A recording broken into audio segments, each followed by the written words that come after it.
What's going on, you guys? So next we're going to go over the push-up. All right, so we have a lot of push-up variations and we're going to talk about. But we're just going to start off with our basic standard push-up and the most important cues that we want to think about. So to start off, the most important thing about your push-up to start is your grip. So just like when you do a deadlift, okay, you need to have a strong grip on that bar, all right, or your dumbbell or your kettlebell, so that way you can actually lift the weight up. We need to have a strong grip on the floor, so that way we can properly engage through the upper body. All right, so a lot of times we tend to put our weight in this outer bony part of the wrist or the palm, and we really want to avoid that because that's where we're going to fail pretty quickly. You're going to put a lot of strain on that wrist joint, all right, and it's going to tend to mostly just press using one part of the arm. All right, so what we want to try to do instead is, one, plant those hands underneath our shoulders.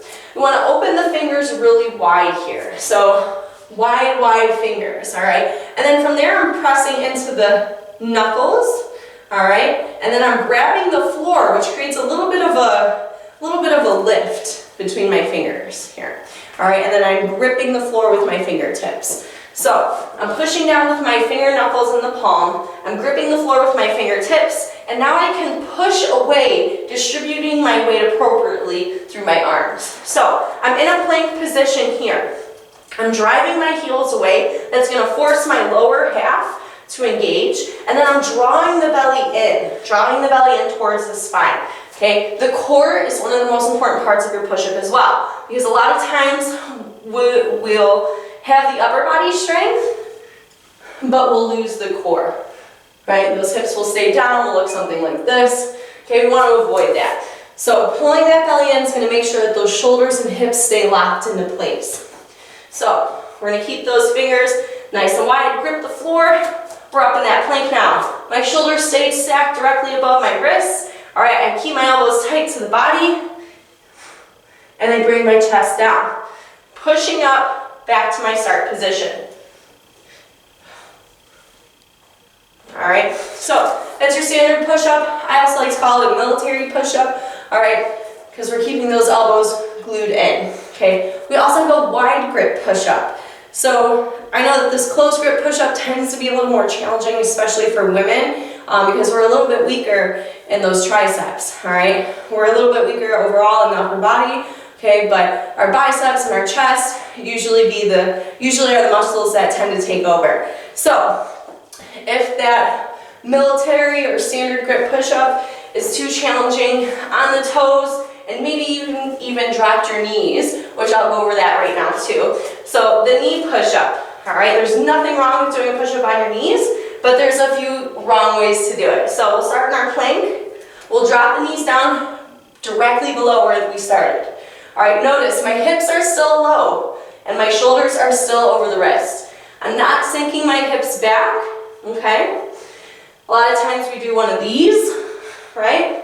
We want to avoid that, so those hips should still stay forward. I keep my toes down too because this tends to bother the knees rolling over them, so keep your toes down still here. And then, again, I bring my chest all the way down to the floor, okay? So if you still can't complete the push-up properly without losing the core, all right, or maybe you can't get all the way back up, another way, the next variation I would suggest to start with is the wide grip push-up. So you'll take those hands outside of the shoulders, okay, maybe just outside your mat, depends on your shoulder width, all right, but just outside of those shoulders here, and then you'll start either on your toes or on your knees, and you're going to drop your chest down on the floor, but this time we're going to let the elbows bow out, so that way they stay over the wrists. All right, so from here, using a little bit more chest, front delts, and those biceps, which gives us a stronger push. So for women, again, typically it's the lack of strength in the upper body rather than the core. But if you notice that your upper body can do the push, your hips get left behind, that means you need to pull the belly in a little bit more. Okay, so that was our military grip, our wide grip.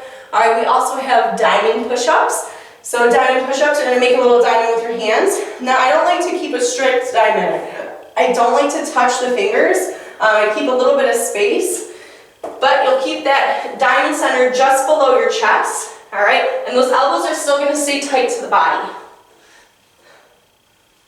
Okay, what we're doing here with this diamond grip push-up is we're really activating those triceps. All right, so for those of you that like to target that area, right, for when you wave, okay, that's a great exercise to do. You still can do it on your knees as well. Okay, but again, we want to make sure that our chest touches the floor. Okay, that's not the best one to do if you have any wrist injuries. The next step I would say to take if you still don't have the upper body strength for a push-up, even on your knees, is a low to high plank. So you're in your high plank, and then you can drop those forearms down, keeping those hands shoulder width apart. And then as you climb back up, you're doing like a half push-up here. Okay, so you're getting used to that push, all right, through the upper body without such a big range of motion. Okay, you also could do a wall push-up. So our wall push-up, we'll bring those hands about chest, breast height, all right, and take a step back away from the wall. I'm gonna keep my heels lifted, I'm gonna stay on my toes. Okay, from here, I bring my nose to the wall, all right, and I'm still pushing evenly through the palm, through the fingertips, and elbows tight. All right, it's a little challenging on the wall. It works best if you have like a ledge of some sort. So to show it here, all right, I have my ledge, okay, and then I have a little more space to come down. Okay, so if you have some sort of a ledge or maybe a coffee table, okay, you can do it that way to build up your upper body strength for those push-ups. All right, after that, to go into a little more of an advanced variation, we have a single leg push-up. So you would still keep that same position. You would just take one leg up in the air. You're engaging that glute a little bit more. Okay. And then we also have clap push-ups.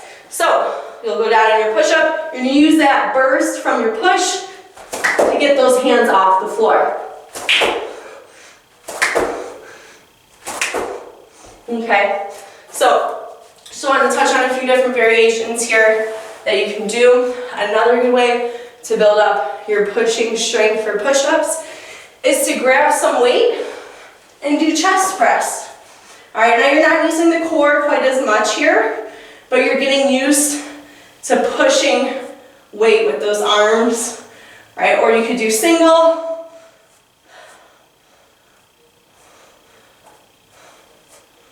or even a wide grip, where we let that elbow bow outwards, still bring it just above the chest. So a few ways to build up your strength for push-ups and a few variations of push-ups.